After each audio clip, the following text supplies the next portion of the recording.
Go live. There is Mr. Joyner.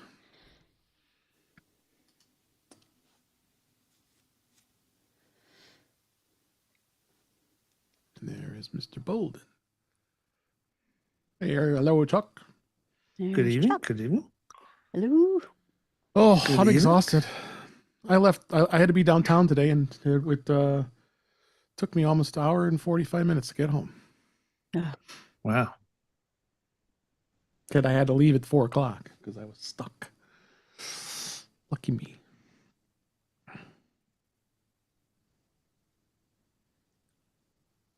Yep. Just the worst. All right. I do not miss Chicago driving. Well, it's just because of darn construction is what's killing it. But it's going to be so much better when it's done. Oh, yeah, I would hope so. Oh, no, I'm just saying that. It's never always better when it's done. It still stinks. It's going to stink anyway. It'll be fine by about 2050. Pretty much. Flying cars. Then it won't matter. I did get to ride in a Tesla going home tonight. So I'm sorry. Yeah. But it was quick. Did you have to take a couple of showers after you got home? And my butt was hurting after a while because the seats obviously aren't very comfortable. If I'm only there an hour, no. Well, they're designed to explode, so. Yeah, that's true. Well, you guys on fire. You guys are tough, man. He's tough on. He's tough on the man who Don't say it. Tesla. Don't say it. The man. How who did you know runs it was? How did you know it was a Tesla? Did it have graffiti written on the outside? Oh, boy. Well, when you look at the Uber app and it says Tesla Model 3, I kind of knew. You know, when I used to travel for work, I used to ask for the green option just so I could ride in a Tesla because I wanted to just learn more about them. And so I always picked it so I'd get a chance. And it was cool. Yeah, it's okay. All right. I think we're ready to rock here. How you doing, Eric? I didn't say hi to you. there. Good. Okay. Did you have to think about that it? whole just got here, yeah. Well, I was kind of, oh, I'm going to have to change something here because I have my shocks now. Mm. Why that would have been bad. All right. Those are the Just at my shocks. window Run. size. I bought those too. If that's shocks, I bought those. The shocks open, Yeah. open air. I did. Yep. I No, got them open, too. is it the open air? Yeah. I think Open fit is what you've got. I got that. That's it. Open fit. Yeah, I liked them. I had the headset version, and I just thought I would like these better. So yeah. I'm You know- starting to like them because they don't stick in your ears and the sound is really Yep. good and they feel very comfortable. You know, the headset version I was using, and I pulled these things out of the drawer and put them on, and I haven't taken them off because I got them, I don't know, like a year ago, and just didn't wear them much. And I almost got into the shower with them on because I forgot I was had them on just my gonna head. say, Yeah, it's hard no, to I can- shower, Marty. Oh no. No, I can imagine that because they are very lightweight. You barely feel them. Well, if you're worried about them, Marty, they do have some that you can use for swimming, so that would solve the Yeah. problem. Open swim. Yeah. There you Yep. go. There you go. Yeah, so just buy those, and then you can go aquatic anytime you want to. I use them for biking because I feel like I need to hear traffic that's about to run me over. And I'm afraid my AirPods are going to fall out when I bike and then I would lose them forever. So these are perfect for me to go biking in. Yeah. All right. I think we're ready to do a show. Here we go. 361. In 5, 4, 3, 2. Welcome to episode 361 of In Touch with iOS, the show that talks about iPhone, iPad, Apple Watch, Apple TV, Vision Pro, Mac, and related technologies. I'm your host, Dave Ginsburg, and we have a great full panel this week. Starting off, back on the show here is Mike Potter. How you doing, Mike? I'm doing great. Thanks, Dave. Always happy to be here. Love Yes, the new I'm logo, always by happy. the way. Haven't had a chance to tell Oh, you that. thank you. Thank Yeah. you very much. Yes, my brother-in-law was kind enough as a designer to do that for me, and Very kudos cool. to Chris. Thank you, Chris, if you hear this, and what a great job you did on the logos for the show. So, Jill McKinley is back on the show. Glad to have her back. How you doing, Jill? Oh, I'm doing fine. I think that Apple has sucked me in as much as they can with their environment, and then I just find more ways of just getting further down the hole with it. So I am excited about more Apple use. That works. That works. Marty Gensius is here, and he's got his eat. What is it? Eat, sleep, Podcast and repeat. podcast, repeat. How are you doing tonight? I'm doing fine. Today was a light day. I'm taking a trip to Chicago tomorrow and going to see a couple of Cubby games on Saturday and Sunday. And Nice. so I'm looking forward to it. I took it easy and just slowly got prepared for the trip. So Good deal. Chuck Joyner is back on the show. How you doing, Chuck? I'm good, Dave. Good to see you. Good to see everyone here. Yes, I appreciate you being here. And last but certainly not least, Eric Bolden, you're here. How you doing? Good. It's nice to be here. Yes, and you've got those are the Pelicans, right, behind you? Yep. Pelicans in the background. Yeah.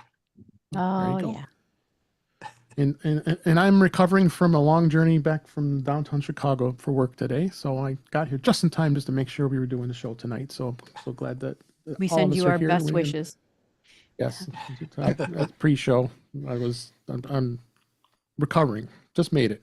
So, but we got a lot of great things to talk about this week. Some Vision Pro discussion. Maybe throw a little Vision Pro tips in there. There's some announcements about where Apple's going with iOS, as well as in touch with Mac. Lots of other topics. Might even touch on a little bit of AI. But let's go ahead and get started. And then we start with in touch with Vision Pro. There's a report that Apple's aiming to release some AI smart glasses next year. They're expediting plans to compete with Meta's popular Ray-Ban smart glasses. This is reported through Bloomberg and Mark Gurman that they're aiming to release these by the end of next year. So we're talking about a ways back here. I just wanted to mention this only because the report did say that they're producing them in large quantities of prototypes at the end of the year, and they'll probably be doing a lot of testing. Is this going to be something cool? I don't know. Is it going to be expensive? I would hope not. What do you think, Marty? I'm excited about it. And I think Apple has stayed back enough to kind of figure out what's going on in the market with smart glasses, looked at what different people like Meta have put out already and ones that they say they're going to have. And I think they're going to find the sweet spot of what we want out of smart glasses, more than what Meta Ray-Bans provide now, but not the full functionality of Vision Pro. Okay. Eric, you have any thoughts on this? Yeah, I think this is great because it means there's going to be a whole pile of people that are going to have to live with the S Lady voice assistant and get something useful and be able to give feedback and do something about improving. So I'm really looking for it. It might take them until next spring, but Yeah. it's going to be well worth it. Mike, could this be possibly something you might dabble in with the virtual VR type glasses if it's the price is right? Do you want the long answer or the short answer? I'll go short. Pick. No. And I knew that. That's why I just had to tease it out there. Chuck, how about you? We still haven't gotten you to buy a Vision Pro yet, but could this be something you look at? Dave, I'll look at anything. It always will come down to what it can do. I mean, please pardon the pun. I can envision smart glasses being useful and being something that I would wear. I can also envision them being like Google Glass was, and just a complete affectation and and a dud. So yes, I mean in a word, yes, depending on what they do. Yeah. Then Jill, I know you'd probably like to explore this. I would like to explore, but I'm sort of on Chuck's side on this. I just don't really get it. I don't know what they're going to do. If someday people come Mhm. out and say, "Oh, this is amazing," I have, all my turn by turn, I don't know. I don't know what it is. I'm probably more likely to buy the full-blown version than I am the glasses, but I'm curious as always. Okay. I got to challenge Chuck on the Google Glass thing because the Google Glass thing was 10 years ago or more. Yeah, it And was. I got a pair, not because it kind of fell into my lap, actually. It wasn't an expected expenditure. And I thought at that time the technology was pretty cool, but it was just weirding people out wearing those things around. But, Yeah. on screen notification, and we're talking simple things 10 years ago. We've advanced a lot more in notifications and potential turn by turn directions and things like that. Mhm. That, basically Meta shoots some movies, you can ask it some questions. That's about it. Um, but I think Apple has some potential here. And, maybe a step up from Google Glass with some full screen capabilities and things like that. Having had that experience with my Google glasses that are now safely packed away in my closet because Google Safely. dropped support of it like they do all products. I do see the potential for this. I have to Yeah. say, I agree with one thing Marty said is I want to maybe have them. I don't want everyone else to have them and be recording every conversation. And so Well, I'm that's kind all of right half because there. all the surveillance cameras already do that now, Jill. So what Yeah, that's difference true. does it You're make? right. It'll be an extra copy. And Marty, your point is well taken. That we're farther down the road. I guess because of the way Google developed it, it didn't strike me at the time as very useful. And so I'm right back to my original answer. It depends on what it offers. Yeah. I mean, I got them. They were part of like teachers are getting those to record their teaching in the classroom. And there was a lot of push from the educational side. Didn't really impact me much in terms of what I was doing, but I was interested in the technology and kind of thought there's probably easier ways to record your teaching than wearing a set of glasses. But Yeah. I think Marty was just tired of all of his students using the common nickname for people who wore Google Glass at that time. I would no, never talk in class again. no, I actually didn't bring them much to school. It was one of these things where you have $1,500 on left on a grant you have to spend before the end of the fiscal year, or you turn it over to the university. And I said, well, hell with that. And the tech guy said, why don't you get a pair of Google glasses? I'm like, okay, fine. Yeah, fair point. And the next story I want to talk about, actually, this topic is related to a really cool app that just got released on Apple Vision Pro. It's a D-Day, the camera soldier. And I attempted to I installed it and tried to download it, but I had a bit of a struggle. But Marty, I'm glad to hear that you were able to download it and got to watch the movie. Basically, what it is, it's D-Day, the camera soldier. It's a 20-minute interactive spatial and immersive video, and you step into history with this groundbreaking interactive documentary. And the story is, for decades, Jennifer Taylor knew little about her father's role in World War II, and then 80 years later, she got all this together and went through an emotional journey to go with this. And just to sum that up, so Marty, we're hearing for the first time. How was that movie, and what was your thoughts on it? I'm curious, Eric, did you get a chance to see it yet? Not yet. It was just taking too long to grab. Really? I just need, well, my network connection wasn't fast enough to give it to me, or it was slow to hand off. I'm not sure which. So it only just finished right before we started, and I couldn't press the button. Yeah. I thought the interesting thing about the video was or the experience, I can't call it a video, how it was put together. Because it included aspects of, some videos, some stills. It's obvious that they had taken a lot of black and white stills and put them through a spatial converter.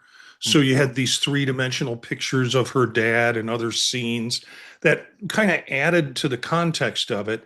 There were parts of it that remind me, I don't know if anybody's played the game The Room, where you go in and manipulate objects and things like that. there are parts of it that reminds me of that in terms of the view that was in there. I do have to say, and this is maybe something about me with some of these spatial videos, they really like to do extreme close-ups. And, so we get to hear from the daughter really close up. And you can clearly see where she gets some of her most prominent facial features from her dad. But it's a little spooky that way. And then long extended pauses in silence of a close-up of the daughter.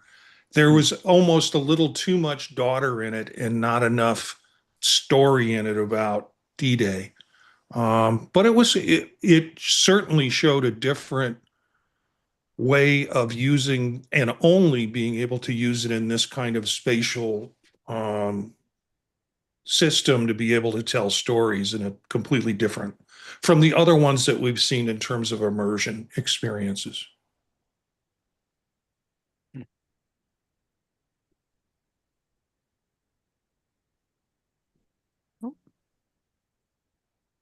You're Dave, muted. Well, appreciate that intro there, and letting us know about this movie, because it seems very interesting, and your insights on that. And then Eric and I will get it going, and we'll definitely get to take a view of it. And this is just a great concept on what the Vision Pro really can do, and give you these kind of immersive interactive videos, and it being an actual documentary and being able to kind of interact and moving things around and looking at photos and such. And it does some full room scanning. So, you have the video in the middle, and then you have like animation around you, going across the chair in my room and crawling up the walls. So it's really using kind of that spatial theater experience. Yeah, for sure. So, and then one last thing, just to remind everybody, tomorrow, which is May 30th, as we record, the new Bono movie, Stories of Surrender. It's going to be a full-length feature movie. It was his documentary on his book, and I think it's going to be very interesting. The trailer looked pretty amazing, and look forward to seeing what this is all about. And you don't have to necessarily be a Bono fan, but I just want to have the experience of the immersive video to see what they came up with, because Bono has been very, very supportive of a lot of that technology, especially when they had their concerts a while ago at the Sphere in Las Vegas. And boy, I tell you, they really have adopted some great technologies, and it's gonna be interesting to see where it goes. So, and I believe you can watch the movie that's not in. Is that right, Marty? I don't think we can. Can you watch the movie not on Vision Pro right now, or is there? It's not available, Eric. It's not available on Vision Pro, and even the trailer, which is in Apple TV on Vision Pro, they have a new trailer. They call it, I don't know, a bonus material, which is really where you get the spatial setup. I've said this before. I've been kind of hard on Bono with this, because I was unthrilled by the trailer that they had. But then they put this bonus material in, and it's sort of like, okay, I can now see how they're going to do this, which includes some line animation and includes a lot of spatial. And if you liked or had seen the Metallica video, where you have those on-stage experiences, the same sort of thing is in that bonus material trailer. So if we get an hour and 26 minutes of that, it's going to be very cool. So I'm sorry, it is going to be released on Apple TV Plus, so you'll be able to watch it on Apple TV and such. But there will be the immersive video version available on the Vision Pro. Is what you'll get. Okay, I should make sure I was clear on that. All right, so let's go ahead and move on away from Vision Pro, and then beta this week. There's no beta. We're still on 18.5 in iOS, but this was an interesting announcement this week. At least this is reported from Bloomberg. With the design overhaul and coming this year, Apple plans to rename all of its operating systems as reported. Going forward, iOS, iPadOS, macOS, tvOS, watchOS, and visionOS will now be identified by the year rather than a version number. So now we're not getting iOS 19, we're getting iOS 26. So iOS 26 will then it'll be accompanied by all the rest of the ones I just talked about: iPadOS, macOS, tvOS, watchOS, and visionOS. And yeah, this is going to be something rather interesting. This is not something that Apple has normally done for many years with our versions of OSs. And I'm sorry, you, Chuck. What were your thoughts when you saw this? I rose by any other name. It's it's going to be what it is, and I admit that things can get quite a bit confusing because the OSs have advanced at different rates, and some of them were created after others, and so it probably is a good idea to unify it. I have to wonder how long it will stay unified, because obviously Apple's not going to hold back one operating system as opposed to just to stay current and be able to advance everything at once. So I've good. We'll reset the clock a little bit and see what happens and see when they need to do it again. But it's convenient because this way everybody will start from a given point sometime later this year, and then we'll see where it takes us. So Mike, Mac OS 26, going from all the versions of Mac OS all these years, this is going to be interesting. I don't know what to think about this. I mean, I understand the concept. I understand what they're attempting to do. It feels like a rushed decision within Apple somewhere in the boardroom to say, hey, how can we unify the naming of all these? I know, let's use years. It just seems like a silly decision, and that maybe coming up with a new, different type of naming would have been a better course of action, in my opinion, something that people can actually latch onto.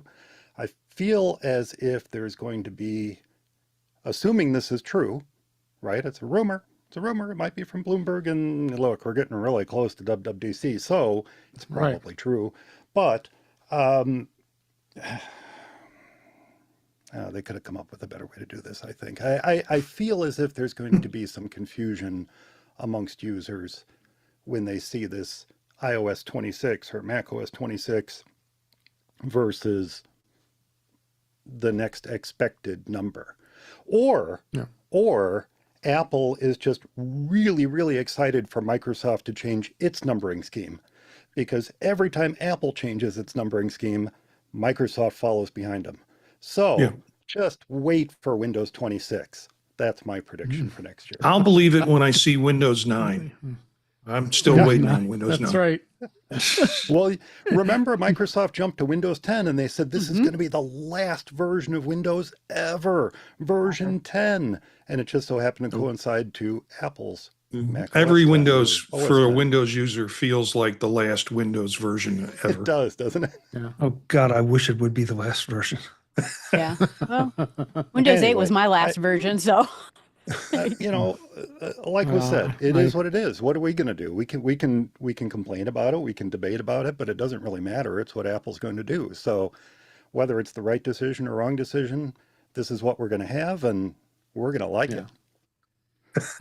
But before I move on I just want to make sure I recognize everybody in the chat here on in youtube.com/intouchwithiOS. It's great to see Web Bixby and Cletus, and Craig was in the chat this week. Great to see you, Craig. And Wither Bucket, he's in there as well.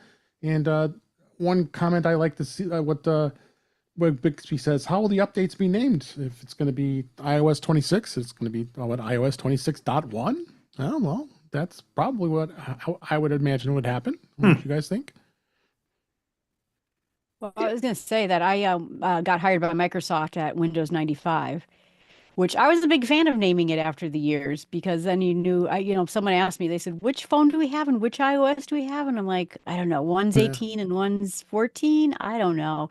So I'm a big fan of this. I think this will clear everything up. Plus all these California towns I've never been to, it's all going to be better. Well, that doesn't mean they're not going to still name it a California town. So yeah, but at least I can have a say different number. 26. And if you want to call it Pismo Beach, that's fine. I don't care. Eric, go ahead. You wanted to put something on the net.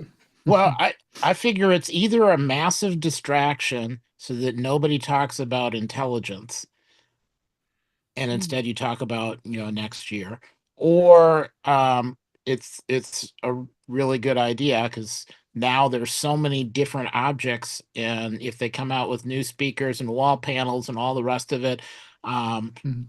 People in security and IT already have a hard time figuring out what's the current version. And when you tell users, well, that's 3 and the other one's 12 and this one is, that's too many numbers for people to remember. The year you can handle, and we'll support, the most recent 2 years, and anything older than that is too old. That's easy to talk about. It's easy to put out notes about it. So from a security standpoint, I think that, and for users, I think that's easier to keep track of. And then Apple can sell a lot more different types of items without confusing people, at least on what version of the software. Okay. And lastly, Marty, did you want to add anything else to this? Nothing really. Just it'll be easier to shame people because you'll know what year they're in, or That is true. how far behind they are, versus talking about 18 or 17 or 19 or whatever. Ooh. Can we talk them into the then devices too? Like Mac 2025 and Mac 2026 and get rid of the numbers? Also, real quick, I wanted to just mention this was an interesting article about the fact that with the jumping to iOS 26, will Apple renumber iPhones too? With the next generation versions, as we know that they're going to be doing this, will we presumably think it'd be less confusing by renaming the iPhone models too? Because we've known the numbers since basically day one when the first iPhone came out years ago. And what does anybody think about this? Do you think that Apple would do this? I don't know. They've been pretty solid on iPhone models for many, many, many, many years. I'm a big fan. Well, I think Jill raised a great point. I mean, the Macs haven't had numbers or years on them for a while now. Yeah. Why do we even need a number? Why not just call it Mac OS and iOS and tvOS? And why need the number? I mean, Eric's point is a valid one, from a security standpoint, from an understanding standpoint. I get that. But right. I don't know. All right. Well, see. We had the debacle for a while there where things were just called by a name and there was no differentiation. So, you had, I sort of thought it was the iPhone, that you had an iPhone. Which iPhone? I just have an iPhone.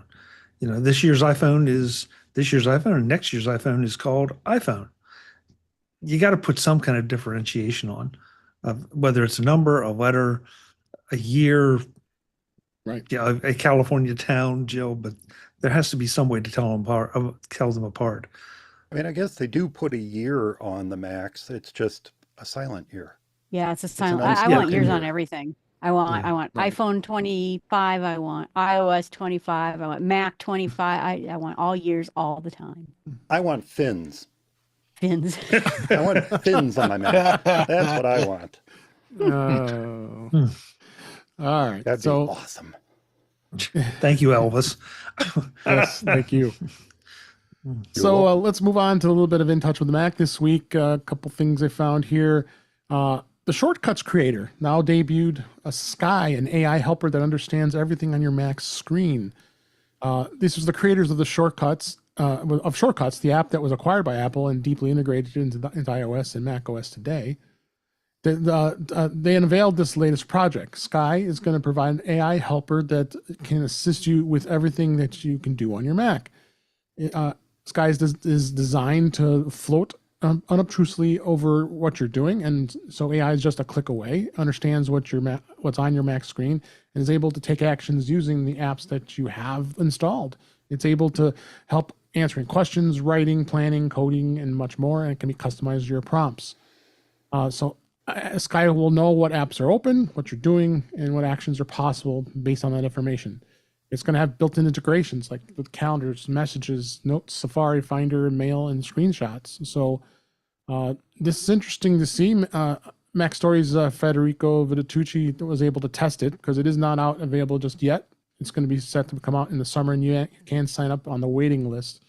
I'm going to get with you, Mike, again with Mac. What do you think this app's going to really come into play with? Do you find it interesting? I don't know what your position is on AI, but this is another attempt of an AI tool. Isn't this what Microsoft is getting in trouble with for Yes. right now? Yeah. This is Yeah. what Microsoft is trying to do, and everyone's like, "Oh no, we can't have that happen," and so they pull it back, No. and then they reintroduce it. No, we can't have that happen, and someone else comes along, someone we don't know, other than they created the Shortcuts app that Apple bought, and they say, "Hey, let us record your entire screen and interact with it." No, I do not want this. I'm sorry, this is not going to go on my Mac. We're sharing stories this week about T-Mobile recording the phone screen, and everyone's going, "No, don't record the screen." Is it because it's T-Mobile? Is it because it's something that's not running on a Mac or on an iPhone? No, you don't let somebody randomly record your screen just to get the convenience of whatever they're promising you. Cutting and No, pasting. I mean, that's what it is. Yeah, that's fine. Yes. I'd like to see more detail what you can and what you can control. I would hope that the application you can control. Hey, you can't do this, or you can do that. I don't know. That we don't know yet because it's still very early. Love to see where They're it going to was. What do you slap think, it on John? our Macs. Everyone's going to freak out when it starts recording stuff it shouldn't, and then they're going to say, "Oh, we're sorry, we didn't mean to record that." Well, you already did. Yeah. And then they're going to release another No, nope, not happening. Go ahead, Chuck. I'm with Mike about 70%. Because if I understood this correctly, the difference between what I understood this to do and what Windows is doing is Windows is recording your screen every few seconds and then saving it. And my understanding with this was that this was more monitoring it.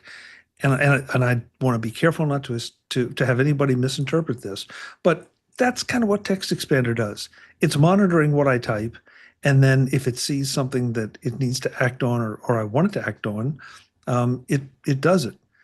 And so if I've misunderstood this, but I didn't understand it to be recording and then archiving, and so that to me is a difference. And would I consider it? My same answer all the time. It depends. I would want some kind of serious assurances, to Mike's point, that it's not recording and A, sending it somewhere, or B, even keeping it on my machine. But if it's just sitting there waiting for me after so many minutes, seconds, that it decides, or I can set it to decide that, okay, after 30 seconds, it's going to get rid of what it just saw on the screen. I might be okay with that. I'm not sure, but I might be. Okay. Anybody else have any thoughts on this? This kind of Well, I was going to say, I just feel like I should just say yes to everything Chuck always says, because I agree on this point too.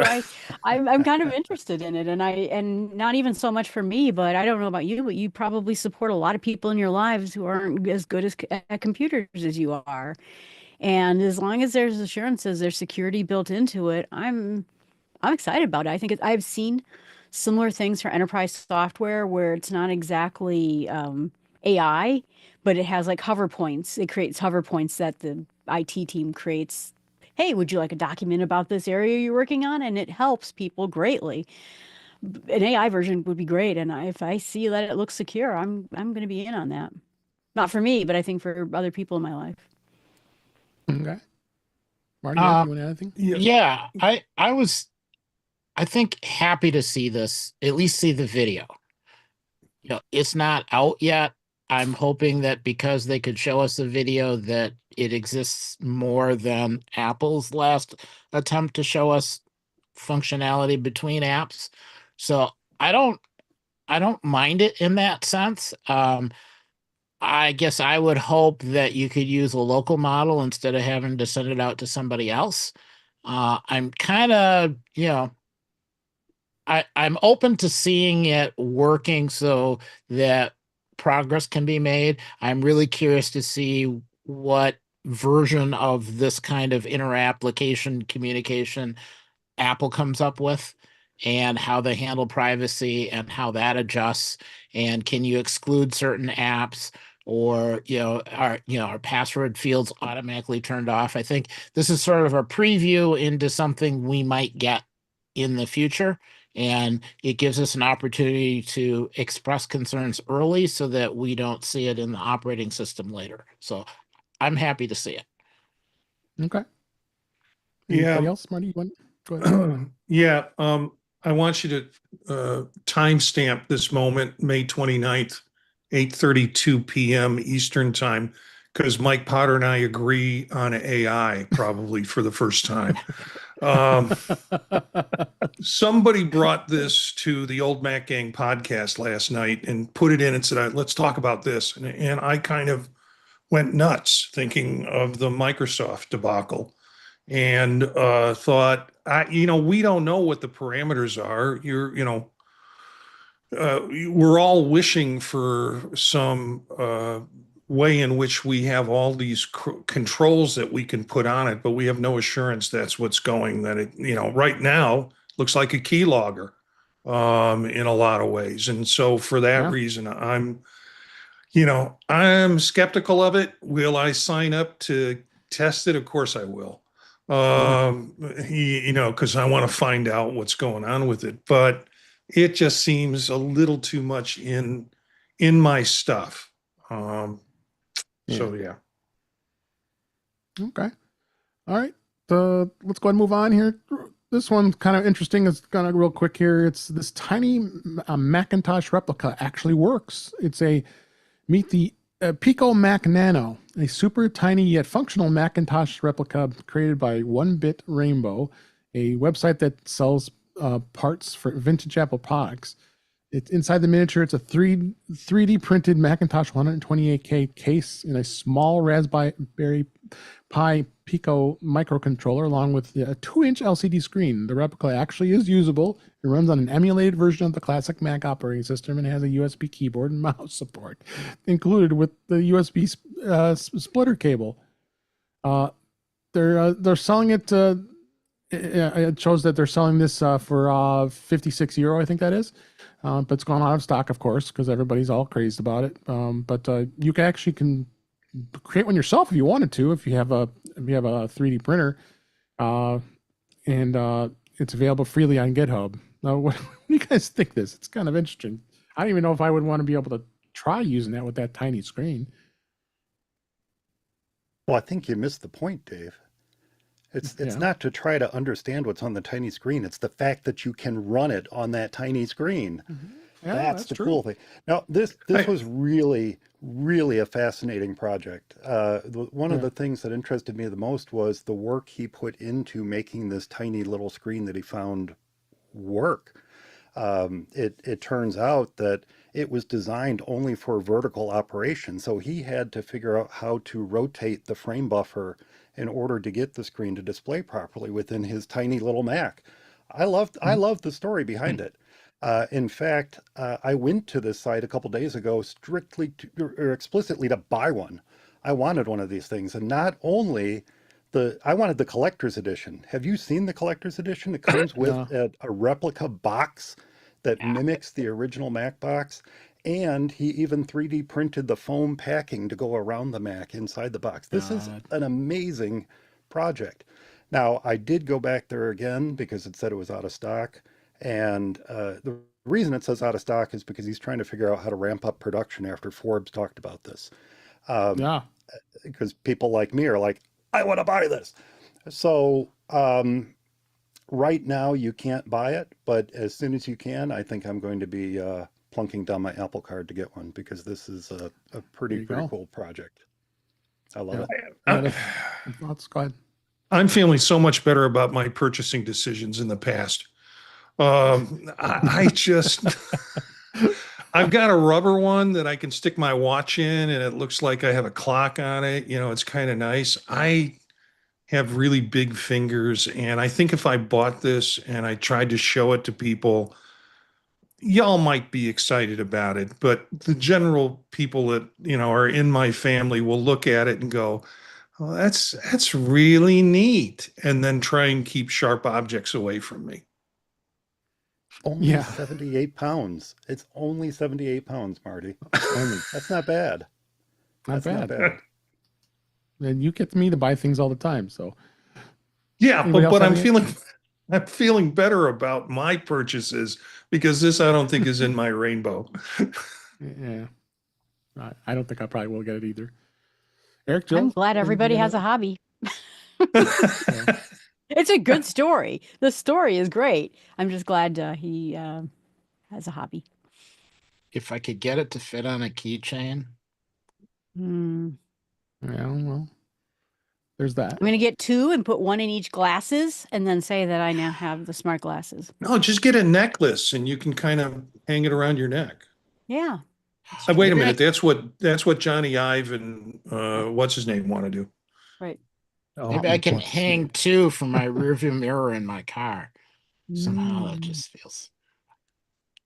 I just people have too much time on their hands. That's all there is to it. I would agree with that. This is what computing used to be. Yeah. That's what I'm surprised you are all missing. We're all of a similar vintage here. This is what we used to do to get computers to work. We used to take little parts and cobble them together and solder things and actually make keyboards out of scrap that was in a pile in our basement. Or I did. Yeah, but it was anyway. about yay big though, Mike. It wasn't, Well, teeny my little. computer And was Mike, about that big. it's why we went to Yeah. Apple, because we used to do that with Windows because we could build a $200 computer. And now I bought my Apple IIc back in the day and it says, you dare open this, you lose all warranty. Yeah, but we So- opened them anyway. We opened them. I was scared to death of them, but because I mean, we could open them. We opened them. We installed memory. We installed cards. Oh gosh. Maybe not on the 2C, but certainly the 2Es and the 2 pluses. We did that all the time. Oh, I was scared of them. I was too frightened of them to do anything. I should have known better. But we were always tearing our stuff apart. Yeah. That's why we I did got with case Windows. crackers. Right, Case that's crackers right. for the SE30. And yeah. I've got a case cracker within walking distance right now, Eric. I know Yeah, exactly. I got what one right mine over is. there. Yeah. Yep. Yep. Oh, all right. Let's go ahead and move on here. What Just a makes couple quick computing updates. exciting. It does. There's been updates to Logic Pro with the Mac and the iPad. Several new features were added. Those who would use Logic Pro, it's got a flashback capture feature to recover a performance that otherwise had been lost because you forgot to set the Logic Pro to record. Well, that's interesting. And there's also enhancements to the stem splitter feature that allows you to extract stems from an audio track for vocals, bass, drums, and other instruments and parts. And it's got a lot of good updates. Not everybody's using Logic Pro. I don't know if anybody here uses Logic Pro. Does anybody here use Logic Pro? I use Logic Pro. Oh yeah, you do. Okay. I just started 2 weeks ago and learned it all, but yeah, not all. I learned some, but yeah. Well, now you got some new features to play with. Well, I'm wondering on this thing about if you forget to hit record, does that mean it's recording you all the time, like the Microsoft thing we're all frightened of? I mean, is that what it's doing? Well, it's very possible. I don't know. How can it go back and Very save possible. something you never hit record on? Yep, well, that's true. And then Final Cut Pro 11.1.1 and compressor was also updated that fixed an issue with causing inconsistent frame rates when starting when sharing with a allow export segmentation setting. And Final Cut also addresses an issue where it could cause MXF media to play back incorrectly, improves reliability. So again, more bug updates on Final Cut Pro and Logic Pro. You don't see them too often, so I wanted to make sure I noted it and make sure you do your updates on both those products. And then one last thing I say, this is again a rumor about Mac OS 26. They are rumoring that this is going to be the last of these 5 Macs are not going to be supported by Mac OS 26, which includes the MacBook Pro 2018, the iMac 2019, the iMac Pro, which that's going to be gone 2017. The Mac Mini, which was the last of the Intels for 2018, and the MacBook Air 2020 Intel based. So it looks like slow but sure until the Macs are going to stop being supported on newer operating systems, right? All right. I can't believe the iMac Pro is that old. Yeah, 2017. I remember buying one at work when we bought one. And that was the workhorse for the iMac line. That was the only Pro that there was, and they never came out with an iMac Pro after that. And we always had those debates. The iMac now is what's got is it M2 or M3? I think is now, or is it M4? I can't remember. But yeah, 2017. Time has just flown by. It really has. So some other topics and tips. Google Maps has 7 items you can use with both Android Auto and CarPlay, but we all use CarPlay, of course. Is packed with some new features, and there a couple things that you can do. You actually can change the look of your vehicle, which I find that to be interesting, and I thought it's important. Finding finding somewhere to stop along the way makes it easy for stop for gas or groceries and such. Got that. You switch up a perspective of the map. You can change that perspective. Help out other road users with the built-in feature alerting other users about what's happening on the road, and you can do it for CarPlay, as well as you can choose what's shown on the screen. And shared your journey with other people. So, and even audio prompts can be changed too. Still isn't going to convince me. I still enjoy using Apple Maps. Anybody here use Google Maps instead of Apple Maps? I use Waze and Google Maps and don't use Apple Maps because it made a hatchery of Upper Michigan, so I couldn't use it for some of my trips. But yeah, I do use Google and I like it quite a bit. I hate them. Too, Mike? Do you use Google Maps? Yeah. I got one of those, nice little MagSafe mounts for my car and just fire up Google Maps and there you go. Okay. I'm tempted to use it tomorrow when I take the trip, just because of this article, kind of. And I've used it in Chicago, and it seems to give me better responsiveness than Apple Maps does. Yeah. So I might play around with it. I stumbled across it when I was in Chicago in one trip and left it on for that and thought it was pretty cool. So we'll see. But I do like the dog that barks at me and tells me, on Waze, constantly tells me what's going on. I like the Cookie Monster on the Waze. I don't think they still have that, but it's cute for about 20 miles, and then after 20 miles, it's like, will you please shut up? I use Waze. What are you guys talking about? You can put a time where you can change the different voices, and Cookie Monster was one of them. Oh, can you still do that? Yeah, we can still change the voice. I've got the dogs. Oh, I had no idea. Okay. And then there's like a boy band and Mr. T. I have a handsome British man. I pity the voice director. Yeah. I pity the fool. Yeah. I just and this actually what? Yeah. How do you know he's handsome, Jill? It's all right here. Yes. Okay. I just thought I'd ask. Thought maybe there was a video component I didn't know about. I'm sorry. No, I'm sorry. And this article came from a source I don't normally use, is Popular Science. So they're looking at Google Maps. Yeah. So I thought that was interesting as well. So this is a cool app I found here. It's actually for you to catalog all your Apple Watch bands. And what this does is the ultimate app, or keeping up and tracking all your Apple Watch bands, is even better. It's called Bannerbright. It's version 2.0. It was recently released in the App Store for the iPhone and the iPad. And according to the creator, the update introduced 30 new features and changes, including everything from the revamped logbook and the richer stats to the faster iCloud sync and improved search functionality. This has been out since 2020.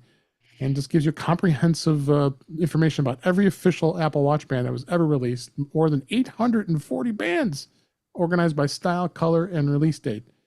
The app also keeps track of the bands that you currently own, as well as there's more filtering and sorting options. I think this is kind of crazy. I have my share of watch bands, but I don't. Who you have a lot of watch bands, Eric? You seem to be interested in this. Yeah, I've maybe 15 or 20.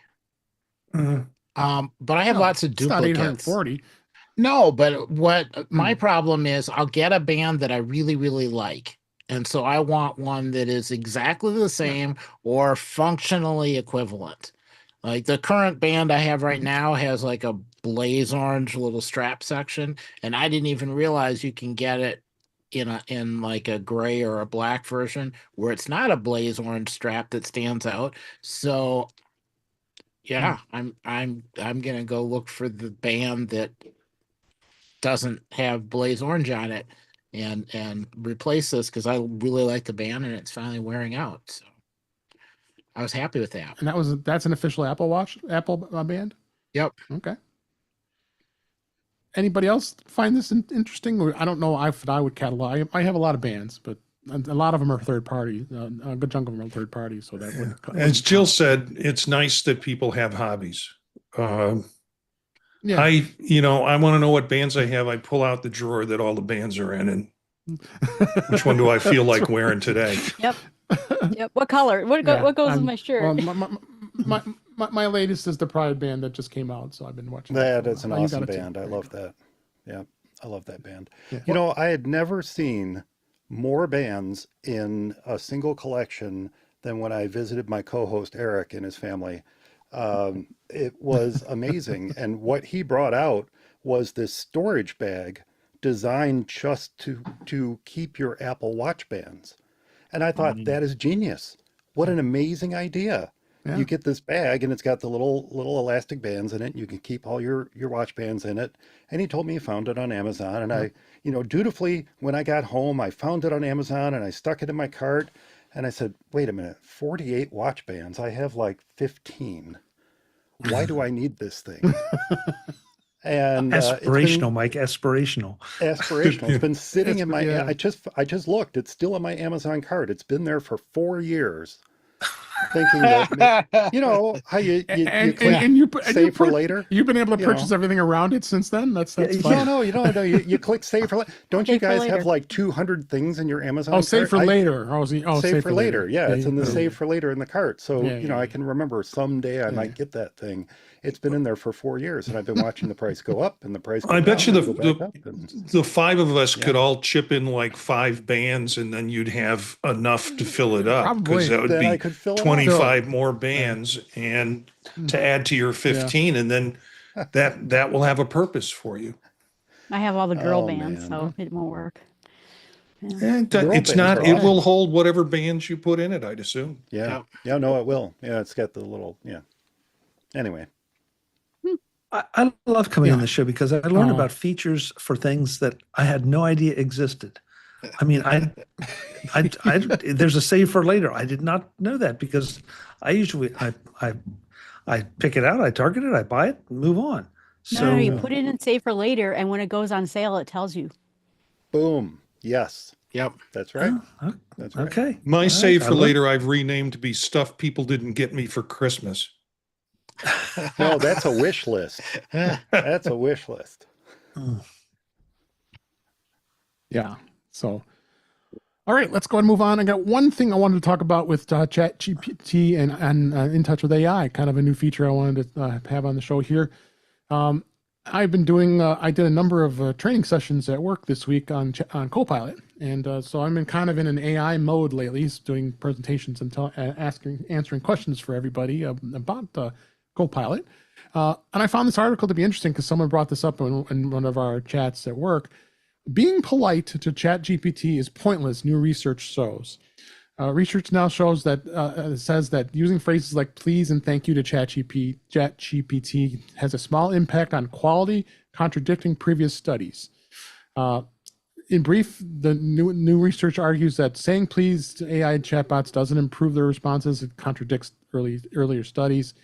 Scientists identify a mathematical tipping point on where AI quality collapses depending on the training and content, not politeness.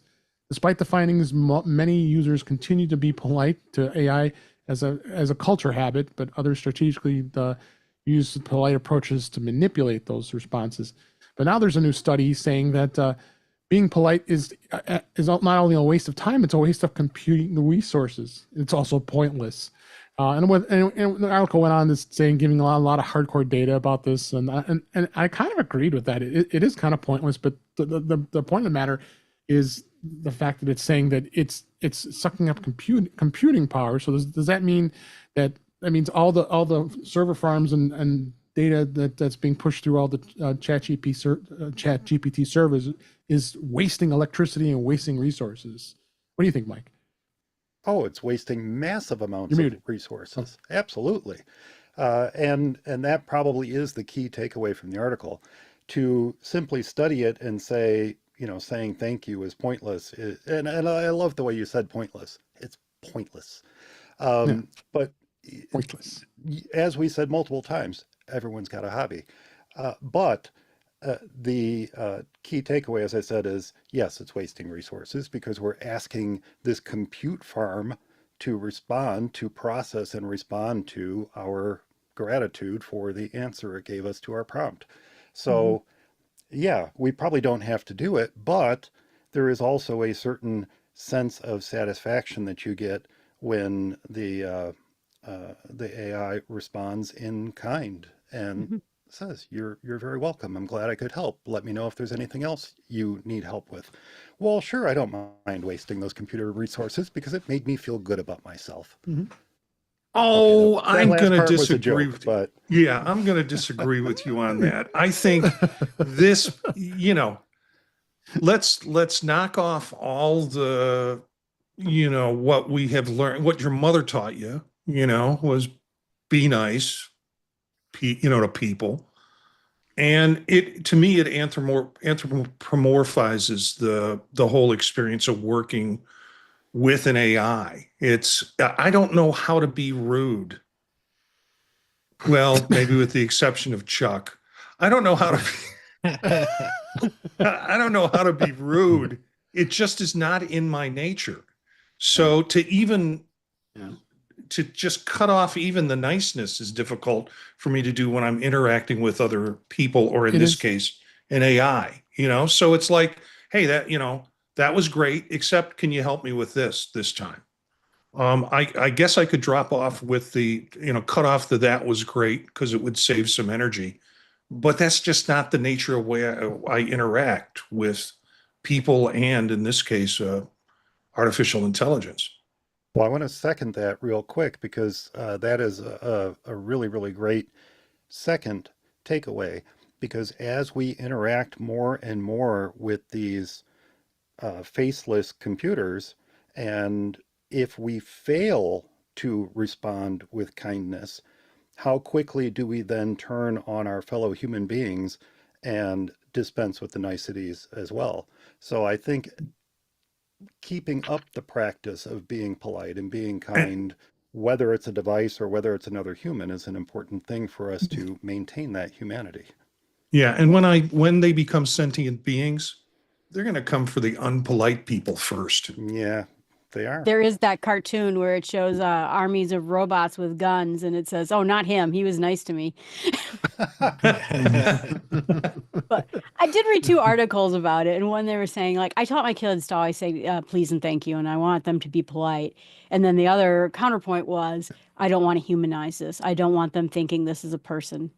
And so I thought, they both have really good points, but I noticed that ChatGPT now has the thumbs up and thumbs down. And then I'm like, okay, okay, I can say, yes, I like this, and without actually making it go through another prompt. So maybe that's the way, is to have response buttons that don't process. To me, when I'm typing, it's like I'm texting to them. And when I'm texting to a friend, I'm saying thanks. Yeah. Oh, I do it. I do it. I say all sorts of nice things to it, and I just feel bad about it. I'm like, I should stop.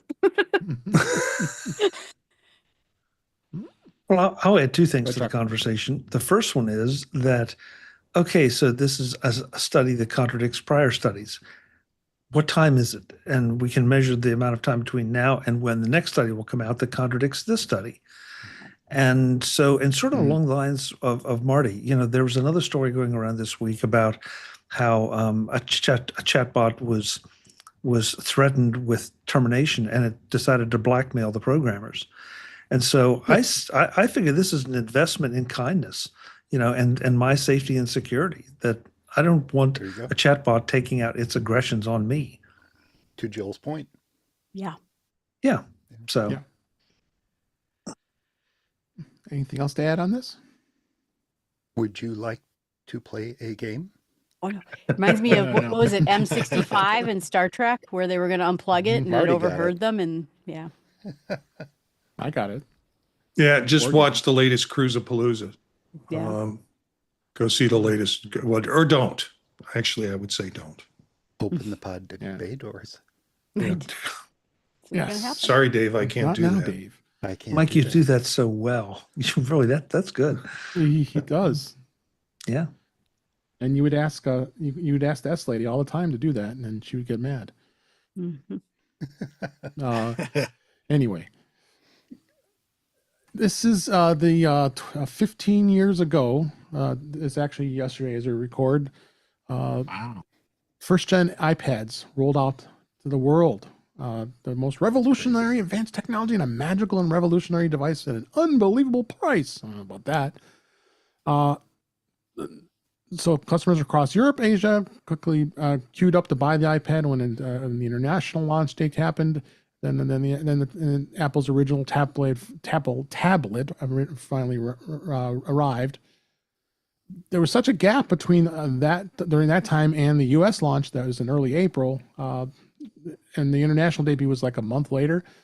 Unexpected large demand, and it was a groundbreaking device, and it went for sale. So I owned the first iPad. Did all you guys own the first iPad like me? Yep. Yeah. Yep. Hope you all Apart did. from my Yep. Apple IIc, it was my first thing I bought for Apple. It's what got me into the Apple ecosphere. That's right. Nice. That was right when the time you moved over to the good side. Hmm.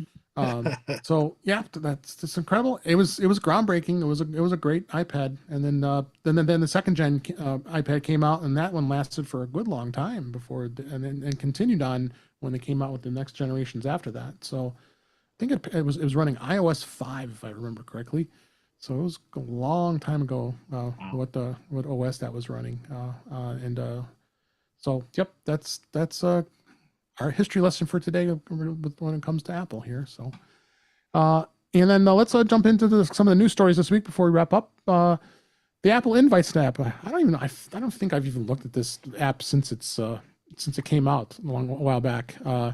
But they did update the Invites app to introduce a new option to add a link to an invitation. Event creators can now use the feature to send important details to invitees. Apple says that that links can be used for things like planning a trip, adding a gift registry, or working out who is bringing what to potluck. Links are open-ended, so any website can be added, and then that the invite you can create. And so Apple has add some other features on here, but I haven't even thought about it until this. I saw this article this week. Didn't you guys use it? I don't think I've touched it since it first came out. This Yeah. opens up all possibilities for malfeasance. I mean, now that you can put a link in, I'm going to send you all invitations, and the link will be to like Rickrolling. So y'all going to get spammed by me with that. Oh my gosh. I forgot this was here until this article came out.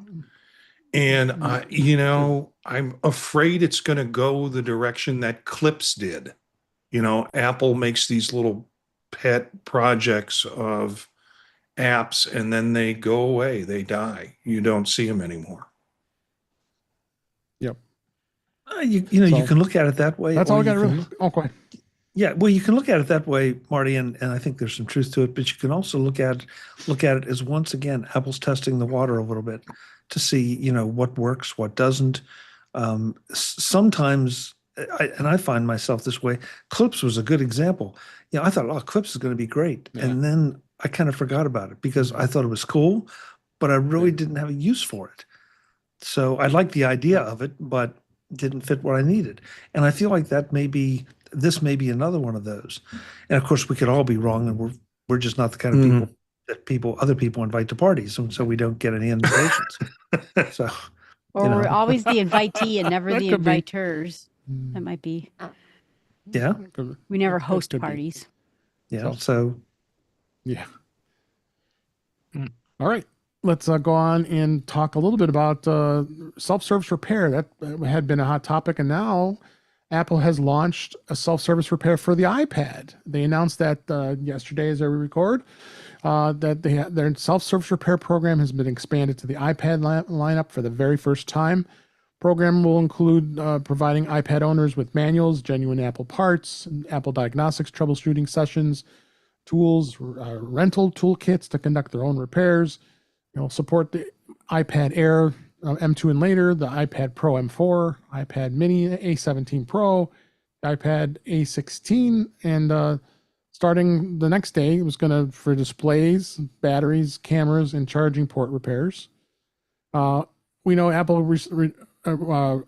brought out this new program in 2022 to support individuals. So you can all definitely repair other things. And I'll still say this to this day: I will never repair my device ever. I don't know if anybody else will here would even want to attempt that. But would you kind of agree with that? I mean, I don't know, maybe Mike, he might do it because he likes it. Yeah, Mike wants to rip things apart. Yeah, so I do. That's how you learn, Chuck. You rip things apart and then you put them back together. I destroyed a microphone. No, what was it? It was it was a microphone. I destroyed a microphone because I was experimenting with turning the microphone into a headpiece. So, you live and you learn. One day I took apart a monitor and I learned the word capacitor that day. Ooh, yeah, those are dangerous. But CRT, 15-year-old, when I bought my first iPad, I was dirt poor. I probably spent my last dime on that thing. I probably would have been really into this. But, now probably not as much, but back then I would have totally been all over this. Yeah, I'm watching some YouTube videos, and I'm hopeful sometime next week I'll be able to do self-surgery. There's a gallbladder that probably needs to go in there. I just don't get this at all. It's like, that's why we have skilled trained technicians. And if you look at they're loosening up kind of all of the things for stores to be able to do this.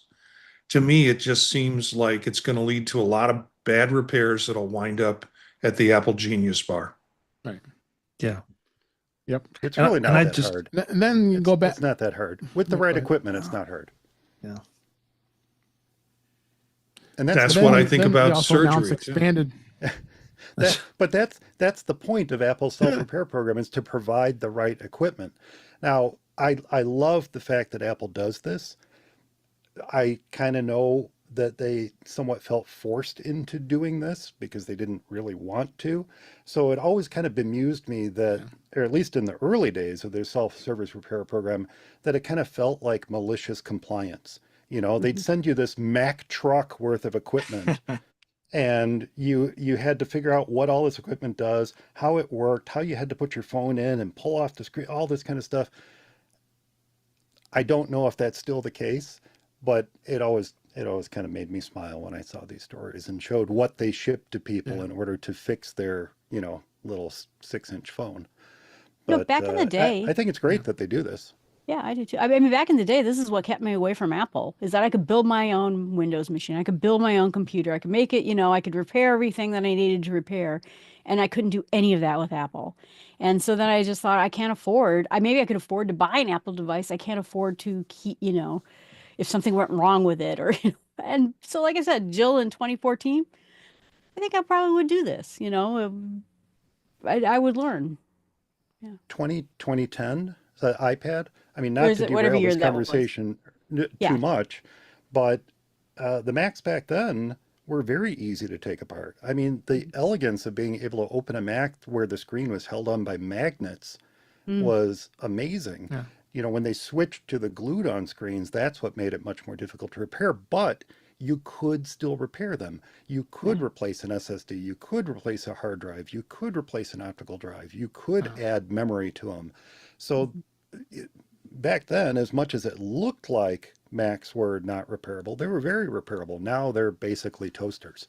Yeah, it had a label on it that said, "Don't do this," so I didn't. Yeah, well, that's on you, Jill. It is. Now I'm feeling a little bad about that. I would love to see some stats. I'll add to that, Mike, a lot. Sorry, Dave. I don't know why. Do we have a delay tonight? That's okay. Yeah. don't I know, would we love to might, see some, 'cause yeah, Go I ahead. think it just happened again. I would love to see some stats on just how many people actually do these repairs. And more interestingly, Yeah, maybe, small. yeah. But what is the percentage that try them again after they've done one or attempted one? That would tell you something, I think, about just how comfortable, how easy it is and how successful it is. It's Oh, I'll it's the tell. deregulation that the Yeah, article implies, that certain stores you don't even have to have been trained in it in order to have the availability to do it. And I just feel like that's just going to open up more problems. yeah. I had a very unsuccessful iPad repair where I wasn't quite using the right equipment to delaminate the glue that was holding the glass in place. And as I tried to separate the glass from the iPad, it literally shattered and hit me in the face with little pieces of glass. And that was the last iPad I tried to repair. But, in general, even a Mac, even well, not maybe not a modern iMac, but up until the Apple Silicon Macs, it was generally pretty easy to take them apart, as long as you had the right parts to put them back together again. The suction cups to pull the screen out. Yeah, yeah. I got a little industrial type suction cup to pull off the glass screens. Yeah. And then real quick, the other article was Apple announced expanded access to iPhone and iPad repair parts. They launched a genuine parts distributor program in the US and Europe, broadening access to genuine parts. This program will allow repair shops who do not have a direct relationship with Apple to order genuine parts via third-party distributors. And these distributors are offering displays, batteries, cameras, charging ports, and port components for iPhone 12 series and newer, and SIM card trays available for 10 and newer. So they're opening this up too. So that means a shop can be doing because you always see you break we fix, all these shops that are around doing all this work, and some of them are authorized repair shops and many others are not. And you remember the whole thing when you would change out any component and you didn't reprogram it to make sure it was authentic parts, it isn't going to work. Well, now there's no excuse. Don't buy those parts. Buy them through this direct possible place to go. So that was a little bit of the discussion on repairs. Couple more stories here before we wrap. Here is the Apple Card interest rate. Unfortunately, the savings account has dropped again. Went from 3.75 to 3.65. It's an all-time low. This drop follows the last interest rate cut in March, where it went from 3.9 to 3.75. So Apple did introduce this account in April 2023, and I've had money in it ever since that day. And it's been a partnership with Goldman Sachs. It's in the Wallet app, and you'll be able to get to it. It's so easy to transfer money between your accounts and into this account. I really like the way this is. It peaked out around, I think it was around 4.5%. So, but the market's changing. The way things go with interest rates is changing. So it is what it is. What are you going to do? But I still find it to be easiest, and you start comparing other banks that are offering a little higher rates. You can go like 3.75. Some are at 4, but what are you talking about? 0.25% more in interest. I know that's if you have a lot of money, that might make a big difference in there. But I don't know. It's hard to really want to mess with it because in my opinion anyway. And I also have an article here about comparing some of the other banks that are offering all the rates here, and some are at 4.0 and some at 4.4, 4.25. But some of these banks I never even heard of before. So you kind of want to tread lightly here and not just make sure that that's a bank that you really want to do business with. Any thoughts on this at all? Well, back in the day when my grandmother was in Chicago, she hauled me to every Harris bank to get this interest rate, and then over to that bank to get that interest rate. And I'm not into that. But every time I'm on the show, I think, I should really check to see what I have in there, and I forget until the next time I'm on the show. So I don't know. There must be something in there, but it is. The one thing though, and Dave, you said it very eloquently. I think the interest rate was one of the differentiating factors.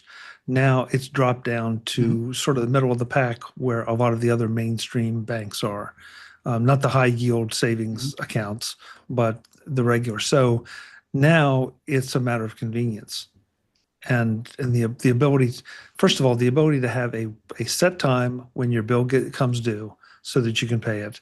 We all know that, and the convenience of using Apple Pay. And so I feel like it's sort of lost one of its competitive edges. It could bring it back overnight if it wanted to. I also wondered, though, if this had anything to do with the squabble with Goldman Sachs. And, if was it Apple that was paying this rate, or was it Goldman that was paying the rate? So Pretty sure it's Goldman, isn't it? Yeah, maybe. I would think, and maybe Goldman because All the because they banks are don't. lowering interest rates now. Oh yeah, Yeah. yeah. So, but up to this point, theirs was one of the higher ones, Yeah. and now it's sort of middle of the road. And to your point, Chuck, the chart in this article shows Marcus by Goldman Sachs as being 3.65, and that's where Apple's landed too. Yeah. So, I find all the, 3.65, 4.0, 4.2, 3.75, it's all so very confusing. I think it should just be interest rate 26, honestly. I mean, I think that's really what we should do. yeah, this is the You don't have to worry about 2026 it. interest rate. Yeah, then we know I we're like just it. getting the 2026 interest rates and we're good. All right. Didn't Doge suggest that? Yeah. Thank you, Mike. Oh, jeez. That's a good one, Mike. And last story here, Apple TV Plus is set to has a premiere date for the morning show, which is season 4. That was one of the first shows that came out on Apple TV many years ago when Apple TV Plus came out. Starring, of course, Jennifer Aniston and Reese Witherspoon. It's going to be out around September 17th, so we got a few months yet before that's out. And we'll go through weekly through November 19th, and the story will pick up a couple years after the events of season 3. They've added some a good cast characters here, and I enjoyed the show. I don't know about you guys. I watched all 33 seasons with it, so I don't know if anybody here still like that show. It's been a while since we watched. Oh, yeah. Since watched Great it show. last. Yeah. Yeah. And all right, I'll dive into the story real quick before we go. The T-Life app is going to has screen recording on default. T-Mobile says it's not a privacy risk. And it's rolling out at present, and customers were finding that the screen recording was on by default. Carrier has confirmed this by design, but claims that it's not a privacy risk, and it says that it can be toggled off if desired. The T-Life app has long had a screen share feature that helped in the help and support section. This was designed to allow support staff to assist with troubleshooting something over the app. And you can go on and on about this, and we had a bit of a debate earlier in the show here, but I think the biggest thing, in my opinion, is the fact that it should not be turned on by default. The text should say, okay, I want your screen share. Here's how you turn it on. And because you know what users are going to do is they're just not going to realize it's on, and now that they know this by this being a report, this is you want to have a choice. You shouldn't be forced into doing this. So, thoughts? Well, yeah, in all seriousness, isn't this the whole point of the security features of iOS? That when an app says it wants to record your screen, it says, this app would like to record your screen. Would you like that to happen? I thought that was the point. How is this bypassing that security feature? I expect it's not. So, what's the big deal? I think my big thought on it is just in comparison to the previous thing is I guess I trust Apple so much, although this app is in Apple, and so would the Finder app be in Apple, but it's the who in this. And I know the carriers are selling our data. And I know that Apple isn't, so then I trust them. But yeah, that's a good point, Mike. But then they don't get your data unless you tell them they can record the screen. Right. So I don't know. Yeah. But at some point, you got to ask why? Why does T-Mobile want to record my screen? Mm-hmm. Is that a paranoid question though, Chuck? Or is it like when TextExpander says, I'd like to record your screen, or I'd like to record your keystrokes, you just say, sure, go ahead. Because my TextExpander won't function without it, but I would like to think that T-Mobile could function without my recording Well, my sure, screen. but the T Life app on my phone has never asked to record my screen. So is it recording my screen? And if it is, then there's a flaw in iOS. Well, Yep. true. Great. But I go back to I guess It I'm hasn't taking for me one either. So yeah, I'm taking one step further back and say why. Other than, and I'm sorry, but there's no way, I Just for can't think of support. another way to interpret it. They already said it's Okay. for support. Yeah, well, that sounds good, but that's a lot of support. I would love to have access to my clients' phone screens all the time. I would love that because I'm so tired of trying to explain where stuff is on this stupid slab of glass. So if I could have constant access to it, that would be amazing. But I don't. So there you go. And we're all glad you don't have that power. Right. I know, right?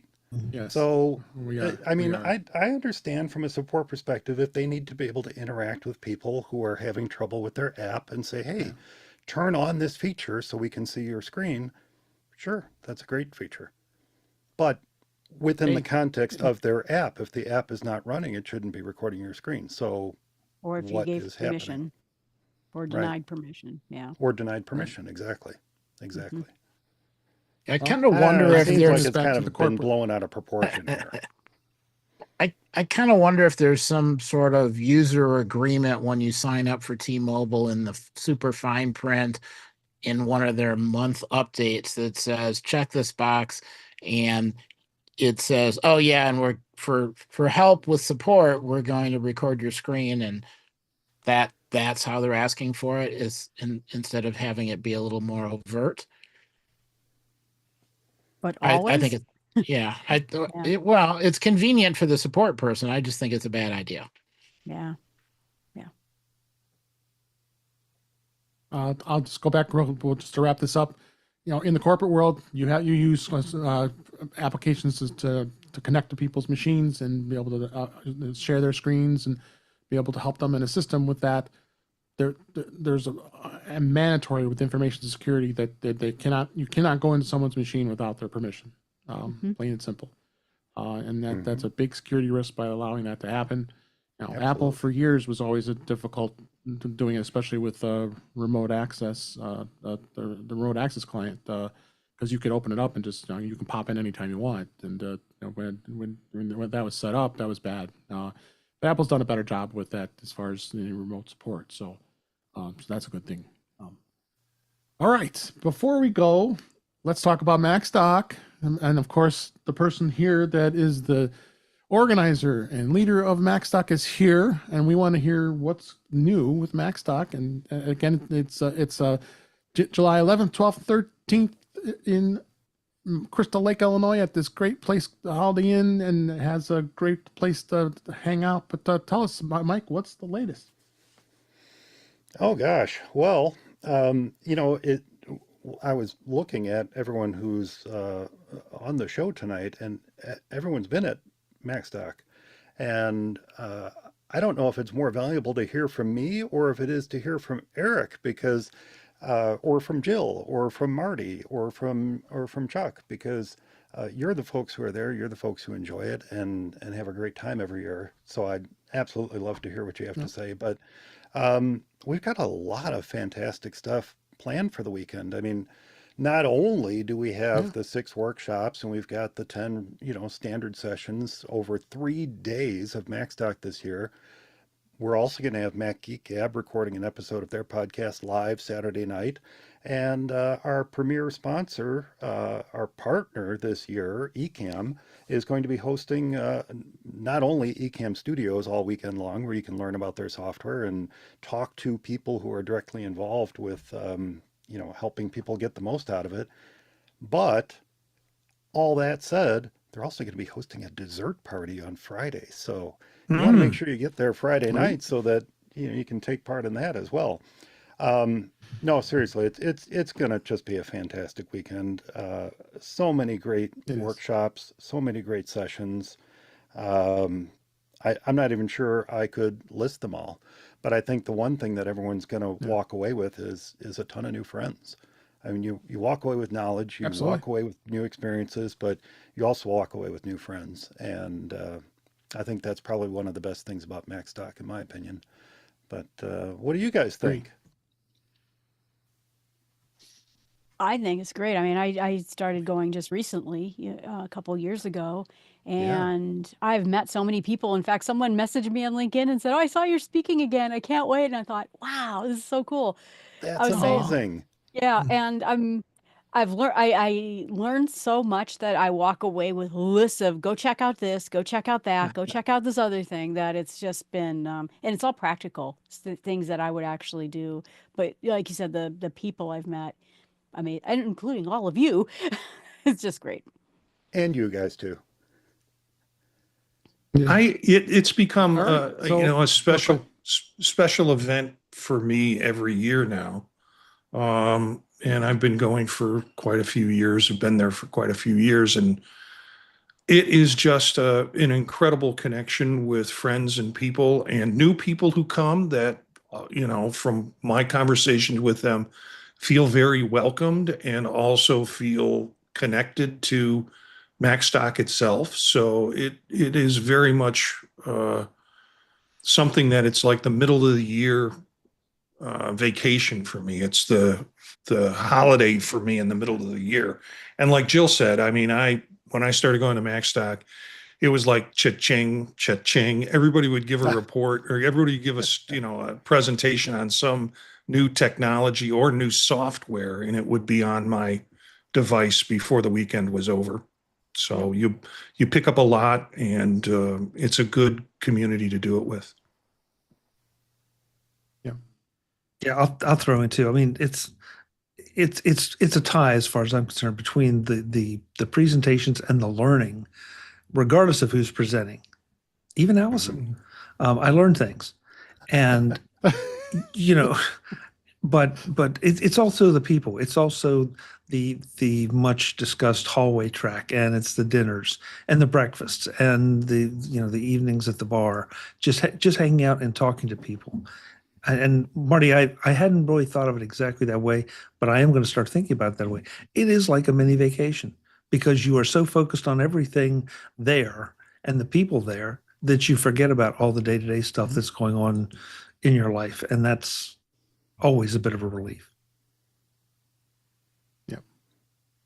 And you, Eric, had a really cool experience last year with the Vision Pro gathering that you guys had, the Vision Profiles gathering that you had that evening. That was fantastic to walk in there and see so many people invested in what you guys wanted to show them about these new devices that Apple released to everyone. yeah, it was a blast. And it was interesting too because it's kind of like how I felt earlier on, in computing when you would go to a conference or you go to a users group where people would bring their machine in and everyone would set up and then trade how they were getting everything to work. Totally different experience than what I've gotten with a lot of other conferences. So yeah, that was well worth it. It was a lot of fun. Yeah, I think there's a lot of, at a standard tech conference, there's a lot of one-to-many interactions. There's Yeah. not a lot of one-to-one interactions, unless you happen to know somebody. Unless you come across somebody that you know, now you've got that one-to-one interaction. Maybe your little group of people that travels together in a herd throughout the conference stays together that weekend. But here, Macstock is the herd. I mean, everyone kind of picks up and moves. Like you got 100 people picking up and moving together in this herd, like Chuck said, to the bar, to the hallway, to the conference center, to the Vision Profiles gathering, to see Mac Geek Gab record. And I think one of the things I really want to impress upon people is that it's not just for people who are tech nerds. It's for everybody. Mm-hmm. Macstock's roots are in the foundings of my podcast, which was always intended for the every person, for the person who's new to the Mac, for the person who's new to the iPhone and doesn't quite fully understand how everything works, but there's people around them who can share that knowledge and information with them just by asking a simple question at lunch or leaning over to the person who's next to you, during Allison's talk or whatever. And that's why I was emphasizing you're going to walk away with new friends, because these are people you are going to continue chatting with long after MacStock is over.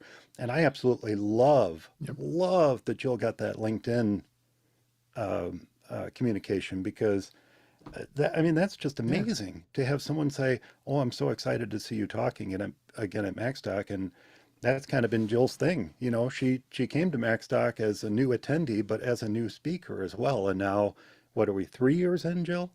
And you're going to be presenting again this year. You're such a fun, dynamic speaker. Well, I had the people in the back at the concessions when we were in the theater said, I didn't think I was going to like this at all, but I've learned so much. That's the thing too, because Mike, you're trying to emphasize it's not just nerds. Whatever you see, you will, and wherever you are with your knowledge about technology or a particular topic, you'll pick something up that will be your next step. Yeah, good point. If you're new to it, you'll pick up your next step. If you're familiar with it, you'll still pick up your next step from what people are talking about. Yep. Awesome. All right. Yeah, it's great. So We're again, like it's less July... than 45 days away, Dave. I finished my presentation Friday. We are. And I do think one thing. I think we all need to say a big thank you to Mike for starting this and for doing it every year. And because it is no small undertaking to put on a conference of any kind, let alone one that has grown and has been as successful as MacStock. So thank you for continuing to do it, Mike. Yes. You give us all that summer vacation, and we appreciate it. Well, and it's impeccably run. I appreciate you all being there. Yeah. Maybe you're having tornadoes in the background that we don't get to see, but from my point of view, I'm like, this is the most flawlessly run conference I've ever been to. Oh, you don't see those tornadoes over there, do you? No, you don't see those. I had a pretty big one hit this morning, but that's neither here nor there. You don't need to know about that. See, that's not your job. That's my job to worry about that. Yeah. Thanks, Dave. All right. Thanks, guys. So let's. You're welcome. And share your it's 42 code. days away as we record. Yeah, share your coupon code. I was going to announce that, and I'll just apologize. We have a bit of a delay today. So yeah, again, go to max.conferenceexpo.com. Links in the show notes. July 11th, 12th, 13th, Holiday Inn Crystal Lake. We're going to be there and have just an absolute blast. Yes, and if you want to register, use the coupon code, an offer code we have here for the show, InTouch50, and you'll save $50 off of the registration price. That'd be great, and you'll be able to enjoy all 3 days and check that out. So come join us. We can't wait, and it's I can't believe 42 days left, and I have to do my presentation still. So I'm sure I'm not alone either. So thanks everybody, and come see us at MacStock.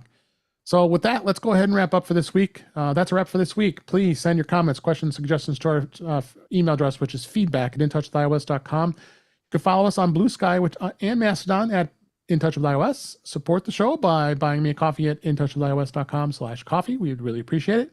You can become a patron of the show by going to patreon.com/intouchwithios. We have 2 tiers available to support the show. We would really appreciate it.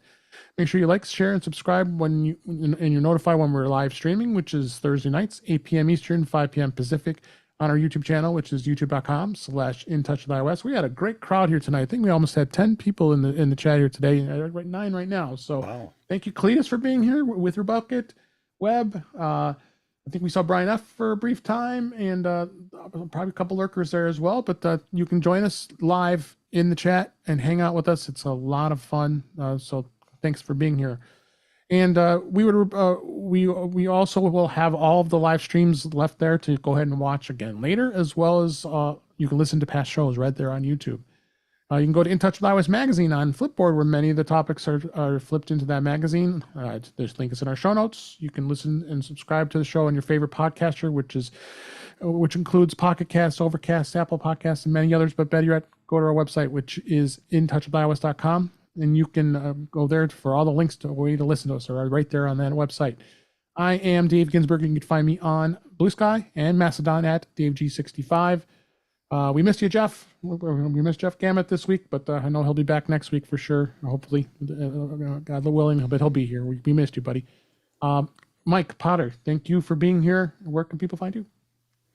Well, folks can find me at 4maceyesonly.com. That's my podcast. And you can also find us on YouTube at youtube.com/FMEOTV. In fact, just this last Saturday, we had a special guest on, Mr. Marty Gencius, who joined us to talk about Apple Intelligence on the show. So that was a wonderful episode. And that's all edited out and in the feed for the audio show as well. But yeah, we usually record on the second and fourth Saturday of the month. And then, of course, this time of year, you're going to find me chasing tornadoes at macstockconference.com. And that's where you can learn all about MacStock and who's going to be speaking and all the talks that are available to you at MacStock this year. And hope folks can join us. Thanks, Dave. Thank you. Chuck Joyner, thank you for being here. Where can people find you? Thank you, Dave. MacVoices.com. That's where you'll find me wrapping up our NAB interviews next week. We're right in the middle of the road to MacStock, where we're speaking to all of the presenters, or at least as many as we can wrangle, about what they're going to be talking about. Excuse me, getting all choked up. So you get a taste of what they're going to be talking about, what you'll be learning from them. And on all the socials, as usual, you can find me as at Chuck Joyner. Thanks, Chuck. Appreciate it. And Marty Gencius, thank you for being here. Hey. Where can people find you? You can find me at Gencius, Gencius, at Blue Sky, and also at mastodon.social. Find the projects that I'm doing at thepodtalk.net website that will direct you to the other projects and other podcasts that I'm doing. Tuesday night with Chuck, Thursday night here with you, Dave, and then occasionally on a Friday morning if I'm not traveling with the Mac Show. All right. And Jill McKinley, thank you for being here. Where can people find you? Well, you can find me at MacStock, but beyond that, you can find me from Jill from the North Woods, either on podcasts or on YouTube. That's just the easiest way to find me. Jill from the North Woods. All right. Thank you. Last but certainly not least, Eric Bolden. Thank you always for being here. We appreciate it. Where can people find you? Well, when I'm not dodging pelicans, I can be found on Mastodon at EA Bolden at techhub.social, or with Marty in Vision Profiles on Mondays, Tuesday with Chuck on Mac Voices, or Thursday here. So I cover all my OSs. Yeah. Yes, It's always important to cover your OSs. Yep. Very. All right. Thanks, everybody. Thanks, everybody, for listening, for watching, and listening. We really appreciate you being here. We enjoy doing this show, and we'll be back next week. And until then, thanks for watching. Thanks for listening. We'll talk again soon. All right. Eric, do you realize that that's probably the only time that sentence has ever been issued before? Dodging pelicans. It's just. They're bigger than they look. You know, you don't want to get too close. You have to understand that I'm sitting there the whole time going, is that Goose Pond? Or is that going to be I'm identifying all the locations that could be? Mm. Yeah, it's a former field going into Middleton. Okay. Yeah. But yeah, pelicans are big. I think these shocks have a problem with the flag because, like Chuck said to me privately, that I was a little delayed and I'm not intentionally stepping over on people, but maybe I got to look at this a little closer. That's interesting. Well, it's Dave. It seemed to be consistently you. I mean, we all had the usual, all of us jump in, but but just when we were doing the outros, Dave was obviously sitting there waiting for the audio to get to him to start talking again, and That's Okay. I was glad to realize that, because I'm sitting here thinking, is it me? And then I thought, you know what? I think I know what Dave changed tonight, and that was those. Are they Bluetooth? Is that the deal? Yeah, they're Bluetooth. These are the shocks. So it's your fault, Marty. I'm watching you guys, and it's not like a karate movie. Your lips are matching what's coming out. So I didn't get. I know Dave was delayed, but everybody else was not delayed through mine. So Yeah. I know. Use a Cable wire. it. Cable it. Yeah, I have I'm cable not- speakers. I think I don't I'm not do even earbuds. sure you can cable the shocks. No, No. I'm Oh, no, shocks! no. I can't. I'm just Oh, saying I yeah. use wired a shame. earbuds.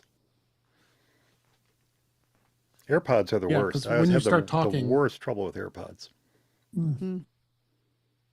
Yeah, when you start I don't talking, I see you talking, and then it catches up. Yeah. So let's all move our lips and not say anything and watch Dave get really confused. Yeah, good idea. It's not matched. That's well, I might have to abandon these now. No, they're still good for so many other things. Don't get rid of them. Yeah, Dave, I think it's something about your setup again, because I have not had that problem on Zoom with these or on Ecamm with these. And I would expect more of that to potentially be a problem with Ecamm, just because of the bandwidth that's with it. And you're using the guest interview mode. Yeah. I'll check it out. All right. Well, gonna say goodbye to the live stream. Thanks everybody for being here. We really appreciate it. Yeah. Bye. Good night, live stream.